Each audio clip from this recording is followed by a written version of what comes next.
The information provided in this podcast is for general information purposes only and should not be considered as personal advice. Always consult with a qualified professional or expert in the relevant field for personalized advice tailored to your specific situation.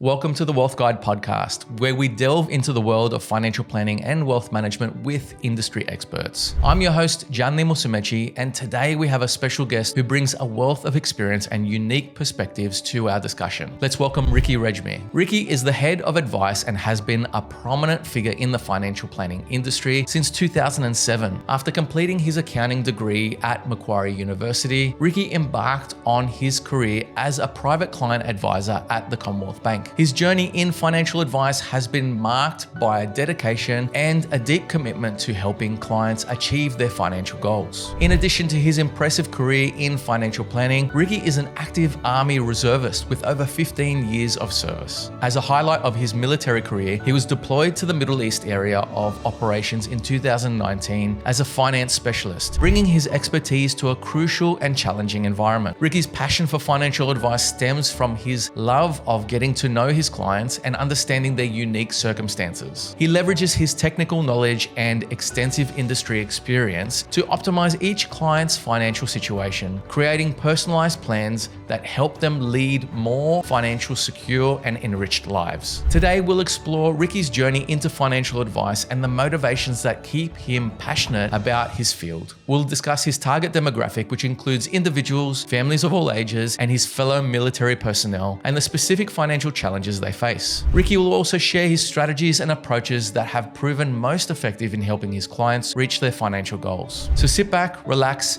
and join us for an enlightening conversation on the Wealth Guide podcast with our special guest, Regmi.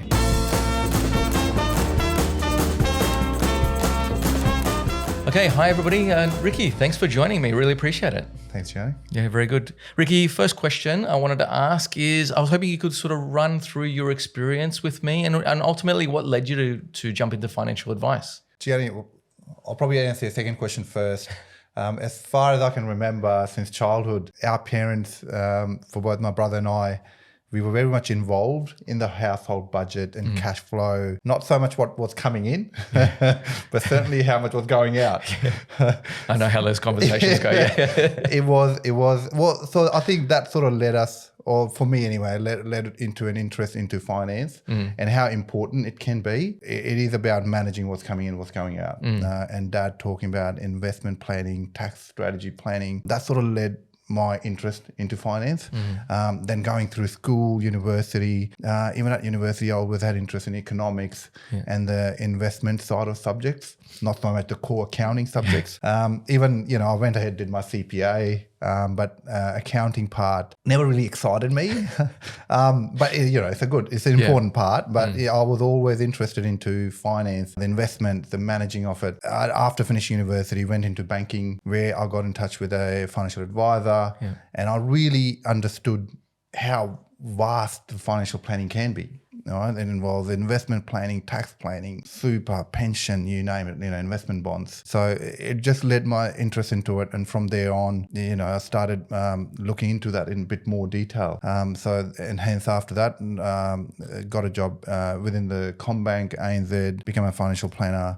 And so on and so forth, and the journey continued. I wanted to go back to, your upbringing as well. You talked about financial literacy as a kid or growing up and having those conversations with your parents. How important is those conversations to have with your kids nowadays, do you think? I think it's very important. Even at school, I think there should be emphasizing more on financial management because I don't think we do that as much. I remember from a study that Australia per capita, we've got the highest credit card debt in the world. Oh, wow. So it is quite interesting that how much we not sort of give interest or importance to financial management, the importance of it.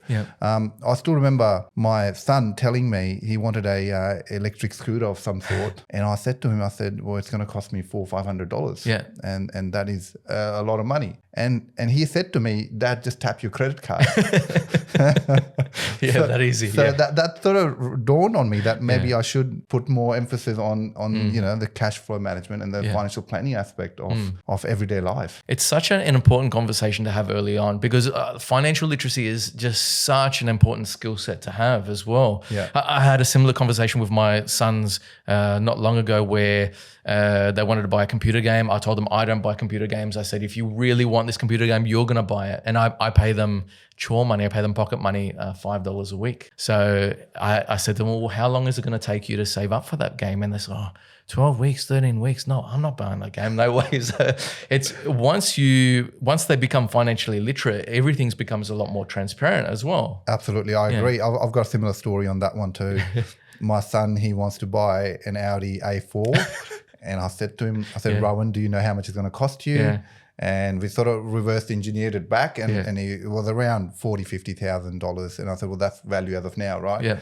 And so I went a bit more detailed than I should have. I said, well, look, put CPI index on it. By the time you're 18, how much it would be. Yeah. So we roughly worked it back like he's got to save about $3,000 to $4,000 a year now. Yeah. So by the time he's 18, he'll be able to buy it. But at least that got his interest on it. Yeah. But he dropped his idea, I'll be happy with the Corolla now. Yeah. Is that what motivates you about financial advice? Is that teaching moment, the education, that providing that sense of financial literacy to people? Absolutely. It is just seeing the tangible impact it can have on people's life. That's what keeps me very much interested in helping people. A good financial plan can really have real benefits for people. Yeah. And what motivates me to keep going is it's all about all the financial changes, the legislative changes that are coming in, and how do I make my clients navigate through that? Like even this year alone, we've got stage 3 tax cuts, although they look a bit different to what they were originally put out to be. And then we've got super cap limits that are changing as well, that have changed for this financial year. They've gone up. So it's just making sure all these changes that are coming in, because they don't remain stable, right? They keep changing. So it just allowing, how do I make a financial plan to allow my clients to navigate that and still have a better retirement, better plan in place. That's what keeps me going. And I think initially it is that education conversation, but it's a little bit more of a discovery and teasing out what's really important to them. I'd imagine that conversation with your son around having an Audi A4, if anything, do you put the dad hat on and say, well, why an Audi? Like, why not just a shitbox that you can run around in?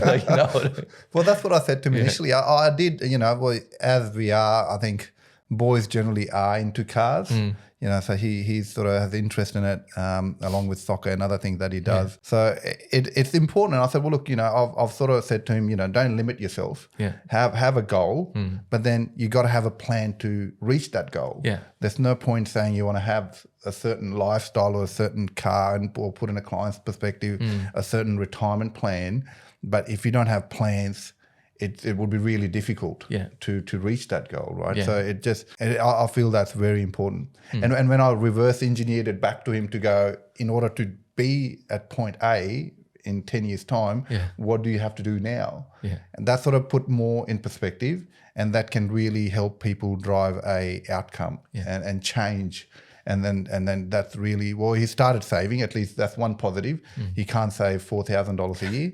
But he is making changes. Yeah. So, and I have said to him, I said, well, look, if I feel that you have made some change, I might be able to help you out with it. And I said, no, I'm not getting you an Audi. Yeah. And I said to him, by the time might be electric cars, we might be flying. Yeah. Yeah. Well, yeah. Who knows what sort of cars we're going to have by the time he starts driving. But I think that's important as well, giving people the ability or teasing it out of them. How do they effectively articulate their goals? Or how do we get into that point where this is exactly what your goal is going to look like when you reach it? Because there's this concept out there, the FIRE concept, financial independence, retire early. And a lot of people think of retirement as like a lavish lifestyle.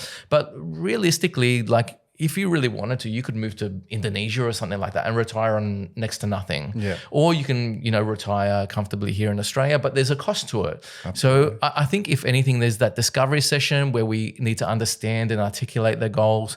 And that is one of the most important parts. How does that conversation sort of go? Janet, going back to your point, going overseas and retiring, a lot of clients have done that. Yeah. But eventually what I do find is that they do come back. Yeah. So it's, as you know, in retirement, the early retirement lifestyle stage where people like to travel, do a lot of things. They're very active.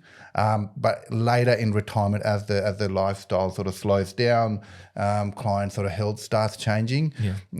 From what I've seen is the clients have sort of come back because they want the proper health care around them in order to support their requirements. Having a proper financial plan certainly helps. I have heard about going overseas, which is great, which would certainly give you a better lifestyle. But at the end of the day, you want to be around the family and you proper friend circles. You need to have proper support around you. So what I have found is clients do come back, and in order to have that, if they have that better financial plan in place, it certainly makes that retirement or that stage of their life a lot easier. Rather than just leaving it to a chance. Yeah. And that's probably one of the biggest benefits is around having that open and honest conversation with the financial planner, and the financial planner having so much experience, having that breadth of experience in these financial matters can honestly say, have you considered this? Have you considered that? And highlighting those gaps to the clients as well. Absolutely. It's very critical. Well, that's when we have a chat with the clients.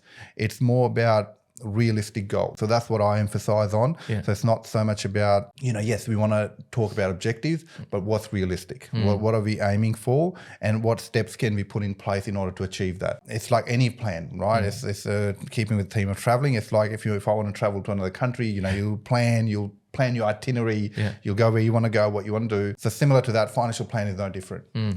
It's just planning how we're going to get to certain things and what are we willing to compromise, right? So it's opportunity cost. Like I explained to my son, I can spend $50,000 on a car, or I can use that $50,000 to do something else. So what am I foregoing in order to do what I want to do? So same with goals. If I want to have a good retirement, what does that mean? What I'm willing to not have in that retirement, because all within that financial constraints. So it's very critical to have that realistic goal. Today's episode of the Wealth Guide podcast is proudly sponsored by Ryker Capital. In a world full of financial uncertainties, Ryker Capital understand the importance of safeguarding your lifestyle and the well-being of your loved ones. That's why we're committed to providing you with personally tailored insurance plans and financial advice that aligns with your unique needs and goals. Ryker Capital is your guide in the complex world of superannuation and retirement planning. Our team of experts are dedicated to helping you navigate these complexities with ease and confidence. We're here to empower you with the knowledge and strategies you need to build wealth and secure your future. At Ryker Capital, we offer a comprehensive range of services designed to optimize your superannuation. We work closely with you to determine the best contribution strategy, regularly review your superannuation fund, set achievable financial goals. Our coaching and consulting services ensure your financial plan stays on track with regular reviews to adjust to your changing circumstances and aspirations. Don't leave your financial future to chance. Take control today with Ryker Capital. Contact us for an obligation-free discussion about your financial plan by calling us on 1300 179 537. Let us help you secure your finances because you deserve it. Ryker Capital, your trusted partner in financial success. How does that conversation go around prioritizing those goals? Because I'd imagine, often I see people, they might say, I don't want to pay tax. But as a result of not paying tax, you might be sacrificing other goals as well. How does that conversation go with your clients? Prioritizing of goals is very important. In order to go, I would like to have a nicer car, or I also want to pay down my mortgage, and I also want to go on holiday. And that it's not a right or wrong thing. And I said to my clients, it's not about what you want to do. It's about what is more important. Would you rather have a holiday first, a nicer car, and then a home? Yeah. Or would you do it other way around? Would you want to save for a deposit and then look at, of course, holidays are important. Having a nice car is important. So we need to prioritize. We can't achieve all three. Yeah. If we had unlimited resource, yes. But given the financial limitation that we have in place, what are the main objectives? And you throw in the mix if they're a younger couple, they might be planning for kids, right? So it is very important to have those realistic goals. So, and from the conversation we have with the clients, then we sort of come down with what goals. It could be a holiday. There's no right or wrong. And we then plan accordingly that, okay, well, how much money do we need to set aside for a holiday? How much for car? How much for home? And how does that like financial plan looks like. Is there a particular demographic that you look at more? Do you target a particular demographic, or are you seeing a particular demographic at the moment? At Ryker Capital, you still get the holistic picture, but I specialize in aged care, which is an extra part on financial planning where you got to do extra specialization. Aged care sort of stems from retirement. So as we discussed with retirement, it's the later years in clients' life where they're looking at where they've had their retirement now, their mobility, they have gone down, they can't look after themselves, and they are thinking about moving into a nursing home. And that brings its own challenges. There's Centrelink challenges because there's age pension. There's also age care assessment that's done, so which involves fees for aged care nursing home and also Centrelink. So do you keep the home? Do you sell it? Do you rent it? Things like that. So that's a lot of challenges that come through with aged care planning. And depending on the day you get into nursing home, that's when the calculations are done as of that date, and they are locked in. So it's very critical that client get financial advice before they sort of move into a nursing home. Yeah, and I'd imagine that that's one of the challenges that people face. There's a few different bits and pieces that I wanted to touch on there, especially because there's, what level of aged care do you have? Do you have the funds to, last the longevity of your lifespan? What is the level of aged care that you can afford? What do you do with your principal residence now that you've moved into an aged care facility? Even estate planning considerations as well. So there's a lot of facets of aged care advice that a lot of people don't attend to prior to sort of getting into that situation as well. And I'd imagine having a financial advisor that has that breadth of experience would be able to highlight these needs and necessities, if anything. Absolutely. I can recall a situation for a client. He, due to health, he was admitted into hospital and he was told that he cannot, due to his health, cannot be at home, cannot be looked after at home, and he should move into a nursing home.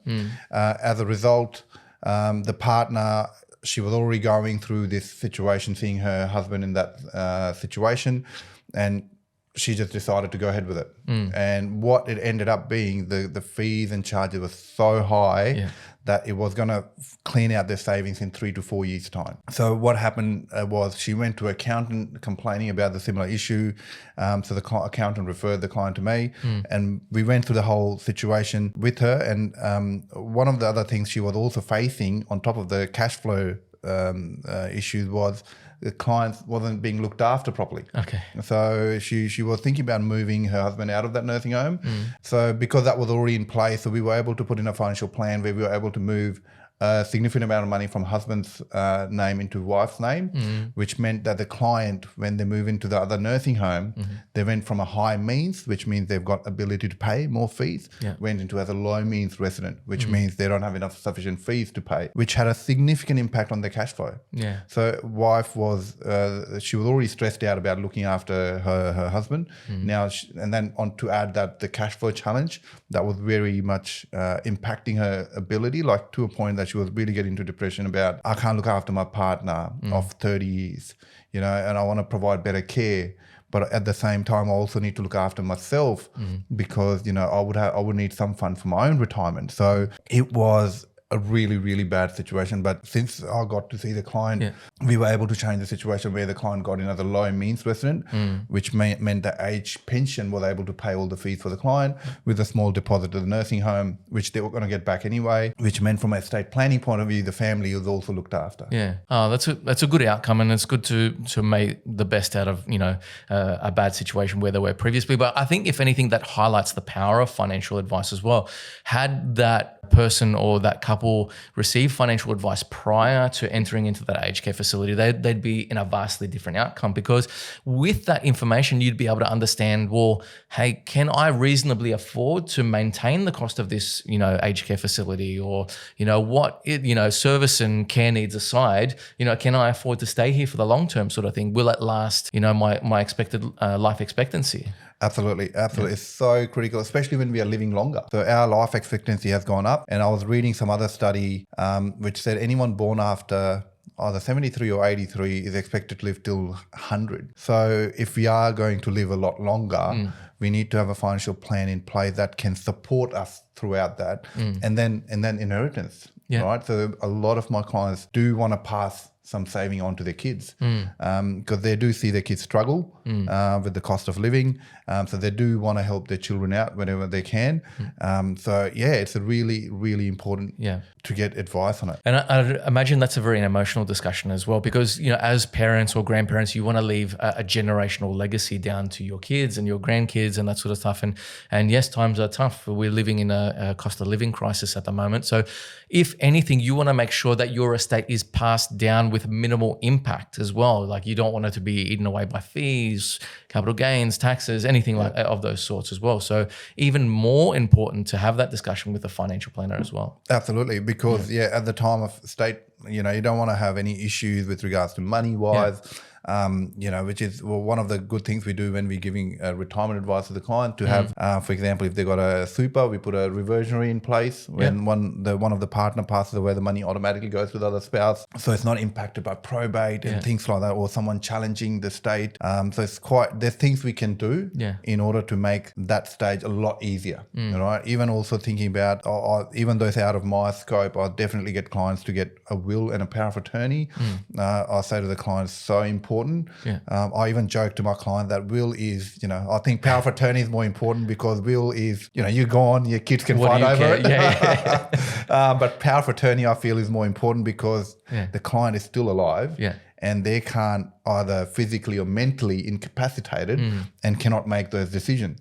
So they need to have someone in place who will make that decision for them, which are in their best interest. I can even think of an example where a client of mine, their power of attorney came into my office and said they would want to draw $600,000 from their dad's pension, because they would like to have that sitting in their offset account. And the reason was, dad wouldn't mind. And I said, well, you know, you are a power of attorney. You should be making decision on behalf of your, which is in best interest of your dad, not necessarily, you know, your best interest. So the conversation was very interesting. I think we were able to stop that move for the time being.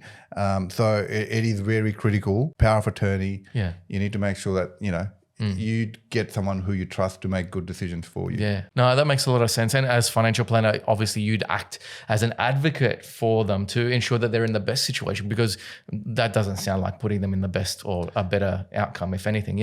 Absolutely. And look, you know, I don't want to discount wills as well at the same time. Talking to the lawyers, I've heard situation where the estate gets challenged. And one of the advice I was given was, if you are going to discount someone off your will, you need to provide good explanation. Because otherwise, when it's challenged, no one really knows why you did not give one of the kids what the rationale equal share. So if the reasoning is there, like, you know, they've supported them before, they've given them substantial amount of money, that's why most of the estate's going to other kids. So if that is written down in the will, it makes it a lot better. But again, this is not my area of advice. I do recommend clients seek advice with a solicitor, not the post office will, proper advice on that too. I'm sure as long as your son gets the RDA 4, he'll be happy. And I said to him, I've got to write it first.